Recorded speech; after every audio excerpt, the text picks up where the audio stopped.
नमस्कार बच्चों, Rajesh Kumar Suman triangle part 2 में आपका स्वागत है। आज हम लोग ट्रायंगल पार्ट 2 पर चर्चा करेंगे। कल मैं बेसिक थीम पर चर्चा किया था, यानी कि ट्रायंगल का कोण क्या होता है, भुजा क्या होता है। आज उसके हम आगे चर्चा करते हैं। अब देखो बच्चों, कोई भी ट्रायंगल ले लिया और मैं कल बताया था किसी भी ट्रायंगल में तीनों कोण का योगफल 180 होता है। अब देखो बच्चों, ये भी कल बता चुका हूँ, बराबर भुजा के सामने वाली कोण बराबर होती है। बराबर भुजा के सामने वाली कोण बराबर होती है। अब देखो बच्चों, अब यहाँ पर दो भुजा बराबर कर देता हूँ, ट्रायंगल ABC। ये भुजा बराबर है।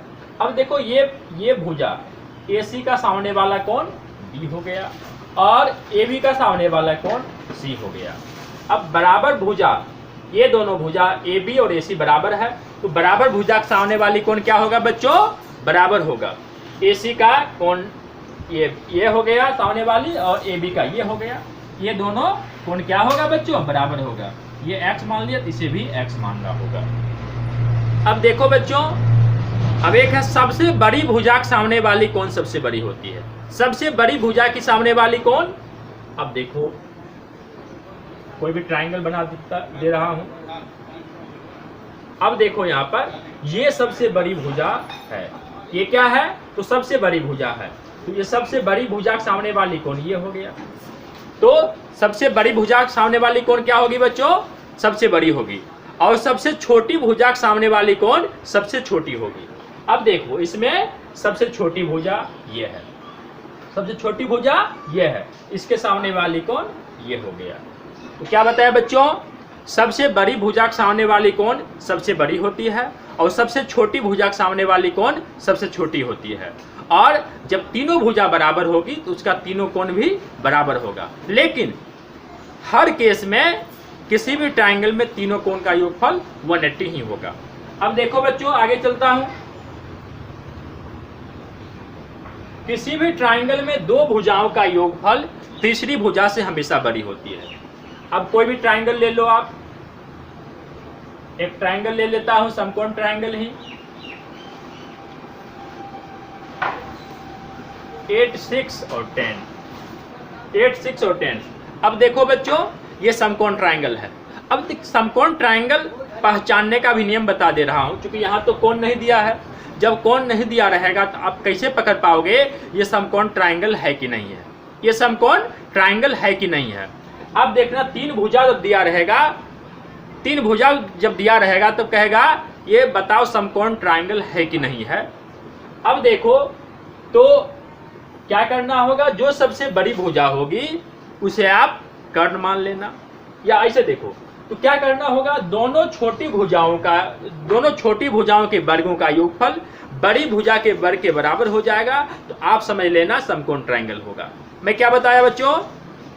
किसी भी ट्रायंगल में तीन भुजा दिया रहेगा और एक सबसे बड़ी भुजा होगी और दो छोटी भुजा होगी। तो क्या करना? दोनों छोटी भुजाओं के वर्गों का योगफल, क्या बताया? दोनों छोटी भुजाओं के वर्गों का योगफल बड़ी भुजा के वर्ग के बराबर हो जाएगी। तो आप समझ लेना ये समकोण ट्रायंगल है। देख लीजिए, छोटे, ये देखो 6, 8, 10।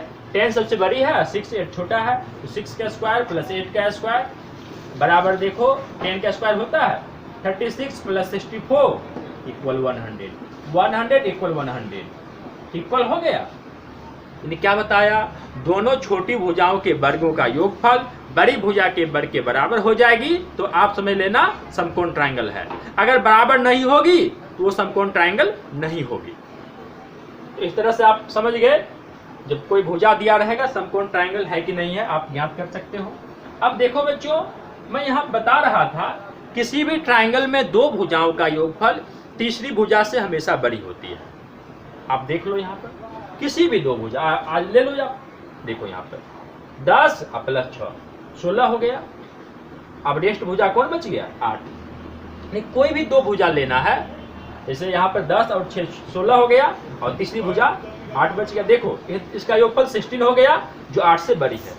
मैं क्या बताया? किसी भी ट्रायंगल में दो भुजाओं का योगफल तीसरी भुजा से हमेशा बड़ी होती है। अब देखो दूसरा ले लो, 10, 8 18 हो गया, जो 6 से बड़ा है। अब ये दोनों ले लो, 14 हो गया, जो देखो 10 से बड़ी हो रही है। किसी भी ट्राइंगल में दो भुजाओं का योगफल तीसरी भुजा से हमेशा बड़ी होती है। इस टाइप का सवाल सीटेट में पूछा जाता है। अब आगे देखो बच्चों, योगफल बड़ी होती है और अंतर जो होती है छोटी होती है। एक ट्राइंगल ले लेता हूं, आइए 3, 4, 5, ये भी समकोण ट्राइंगल, ये कोई भी ट्राइंगल आप ले सकते हो। जब अगर किसी भी ट्राइंगल में दो भुजाओं का योगफल तीसरी भुजा से बड़ी नहीं होगी तो वो ट्राइंगल को फुलफिल नहीं करेगा, वो ट्राइंगल को फुलफिल नहीं करेगा। या दो भुजाओं का अंतर तीसरी भुजा छोटी होगी तो वो ट्राइंगल को फुलफिल नहीं करेगा। अब देखो बच्चों, तो अभी बताया हम लोग, जाना कि किसी भी ट्राइंगल में दो भुजाओं का योगफल तीसरी भुजा से बड़ी होती है। अब यहाँ पर हम लोग जानेंगे किसी भी ट्राइंगल में दो भुजाओं का अंतर तीसरी भुजा से हमेशा छोटी होती है। अब देख लो, ले लो, यहाँ पर ये दोनों का अंतर 2 होता है। अब देखो तीसरी भुजा छोटी हो रही है, अब ये दोनों को ले लो, अंतर 1 है, तीसरी भुजा छोटी हो रही है, ले लो इसका 1 है जो तीसरी भुजा छोटी हो रही है। तो आप क्या जाना, दो भुजाओं का योगफल तीसरी भुजा से हमेशा बड़ी होती है और दो भुजाओं का अंतर तीसरी भुजा से हमेशा छोटी होती है। क्या होती है? छोटी होती है। अब आगे चलते हैं बच्चों,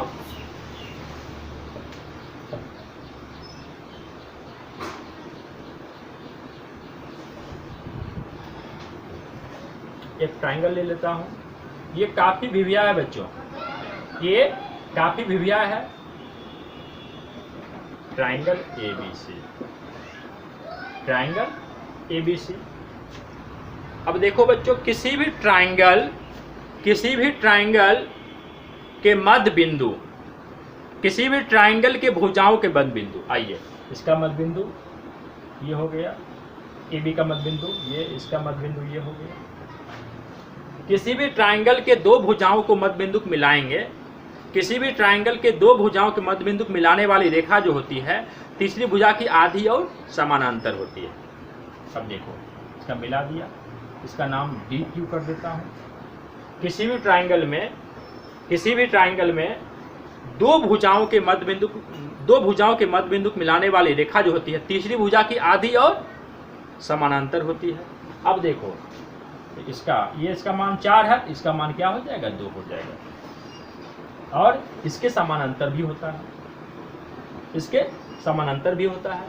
तो मैं क्या बताया बच्चों, किसी भी ट्राइंगल में दो भुजाओं के मध्य बिंदु मिलाने वाली रेखा जो होती है तीसरी भुजा की आधी और समानांतर होती है।